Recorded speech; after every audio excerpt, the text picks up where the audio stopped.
ગુજરાતના વિવિધ મેળાઓ વિશેની જાણકારી મેળવીશું। આ મેળાઓ ગુજરાતની અંદર ક્યાં ભરાય છે, કેમ ભરાય છે, કઈ તિથિની અંદર ભરાય છે, એનું મહત્વ શું છે, તો વિવિધ ગુજરાતના મેળાઓની જાણકારી આપણે વારાફરતી મેળવીશું। સૌથી પહેલા હું તમને એક મેળા વિશેની જાણકારી આપીશ, જેનું નામ છે ગોળ ગધેડાનો મેળો। આ મેળો જે છે એ દાહોદ જિલ્લાના જેસાવાડા ગામની અંદર ભરાય છે। આ મેળાની અંદર આદિવાસી જાતિના લોકો આ મેળાની અંદર આવે છે અને આ મેળાનો મુખ્ય હેતુ એવો હતો કે કન્યા પસંદગીનો હતો, પણ ધીમે ધીમે આ હેતુ અલગ રીતે ધીમે બંધ થઈ ગયો છે। એમાં એવું હતું કે એક મેદાનની અંદર 25 ફૂટ લાંબો થાંભલો ઊભો કરવામાં આવે છે અને એ થાંભલાની ઉપર ગોળ લટકાવવામાં આવે છે અને એ ગોળ કોને લેવાનો છે? પુરુષોએ। એ પુરુષો ગોળ લેવા માટે એ લોકો ચડાચડી કરે છે અને એ જ વખતે સ્ત્રીઓ ગોળ ઊભી રહી અને એ પુરુષોને લાકડી વડે મારે છે। જે પુરુષ પોતાની હોશિયારીથી ગોળ લેવા માટે ચડી જાય છે એ વિજેતા બને છે। આ હતો ગોળ ગધેડાનો મેળો અને જે ગધેડા માટે ગધેડા જેવો માર ખાવો પડે ને ગોળની પોટલી લેવા માટે, એટલા માટે એનું નામ ગોળ ગધેડાનો મેળો પડ્યું છે। તો આ હતો આપણો ગુજરાતનો એક મેળો, ગોળ ગધેડાનો મેળો। હવે આપણે બીજા મેળા વિશે જાણીશું। સ્ટડીંગ ઇન સ્ટાન્ડર્ડ 6 આજે હું ગુજરાતના એક તરણેતર મેળાના વારામાં વાત કરવાની છું।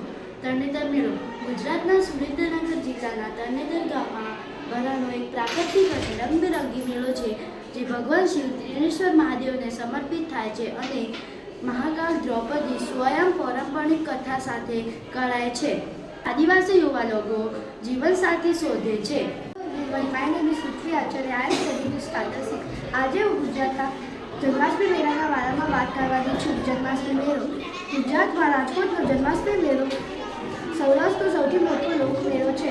દર વર્ષે જન્માષ્ટમીમાં નિયમિત રીતે રેસકોર્સ ગામ ખાતે યોજાય છે। તે ધાર્મિક ઉત્સાહ, સાંસ્કૃતિક પ્રદેશ, ઝાંખીઓ, રાસ ગરબા અને મટકી ફોડ અને મનોરંજન દુકાનોનો અદ્ભુત સંગમ છે। રાજકોટ જિલ્લા સૌરાષ્ટ્ર ગુજરાત। સમય દર વર્ષે ઓગસ્ટ શ્રાવણ મહિનો, દિવસ 5। Thank you. Good morning everyone, myself નજમુલ્કા ફ્રોમ સ્ટાન્ડર્ડ 6। આજે હું તમને ગુજરાતના કાર્તિક મેળાના બારેમાં વાત કરવાનો છું। સિદ્ધપુરનો મેળો પાટણ જિલ્લાના સિદ્ધપુર ખાતે સરસ્વતી નદીના કિનારે ભરાય છે અને આ મેળો કાર્તિક શુદ્ધ પૂનમના દિવસે ભરાય છે। ભરાતો હોવાથી મેળાનું નામ કાર્તિક પૂર્ણિમાનો મેળો પણ કહેવામાં આવે છે। કાર્તિક પૂર્ણિમાનો મેળો પણ કહેવામાં આવે છે। સિદ્ધપુરના મેળામાં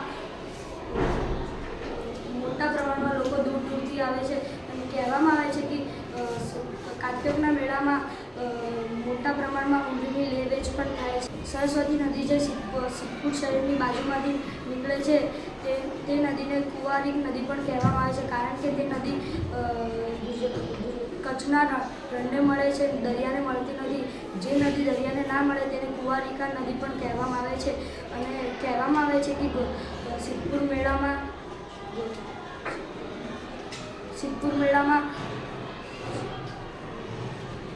માતૃશ્રાદ્ધ પણ થાય છે, તેથી લોકો શ્રાદ્ધ માટે પણ આવે છે અને કહેવામાં આવે છે કે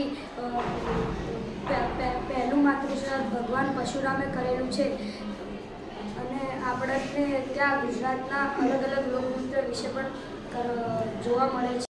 માય નેમ ઇઝ ભવ્ય જગમઠકર, આઈ એમ સ્ટડીંગ 6th સ્ટેન્ડર્ડ। આજે હું તમને અંબાજીના મહામેળા વિશે જણાવીશ।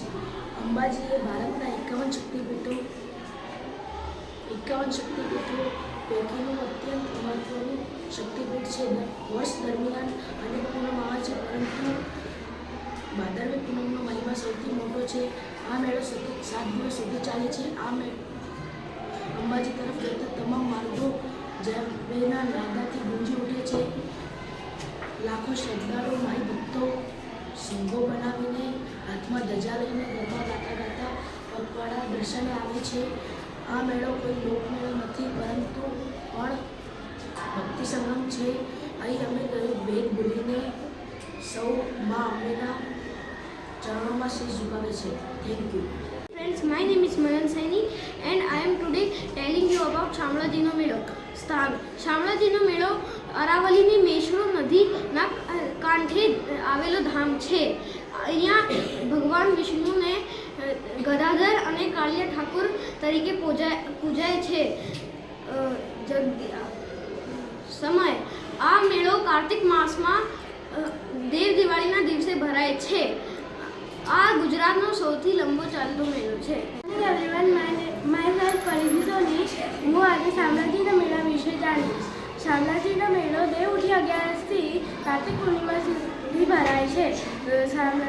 આ ગુજરાતનો સૌથી લાંબો સમય સુધી ચાલતો આ મેળો છે. અરવલ્લી જિલ્લાની મેશ્વો નદી અને પિંગળા નદીના સંગમ કાંઠે આ મેળો ભરાય છે. આ મેળા દંતકથાઓ છે.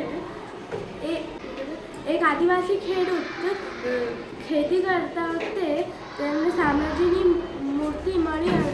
Hello everyone, myself Vishal Ganeshbhai Suthar. I am studying in 6th standard. આજે હું તમને ઓળખાના મેળો વિશે હું તમને બતાડીશ. આ મેળો અમદાવાદ ધોળકા તાલુકામાં ભરાય છે.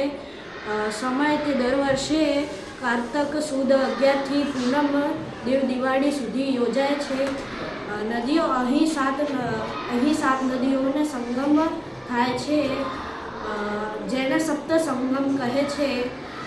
વેપાર: તે ગધેડા અને ઊંટ વેપાર માટે આખા ભારતમાં પ્રખ્યાત છે. મહત્વ: અહીં ભગવાન કાર્તિકેય પધાર્યા હોવાની માન્યતા છે. Thank you. આજે હું તમને ગુજરાતના ભવનાથના મેળા વિશે જણાવીશ. આ ભવનાથના ગુજરાત ગિરનાર અને તળેટીમાં આવેલો ગુજરાતનો ગીરગઢાનો મેળો છે. આ મેળામાં ગુજરાતના જુદા જુદા સ્થળોથી સંતોની પધરામણી થાય છે. આ મેળામાં વિદેશમાંથી પણ સાધુઓ સંતોની પધરામણી થવામાં આવે છે. આ મેળો 6 દિવસો માટે ચાલવામાં આવે છે.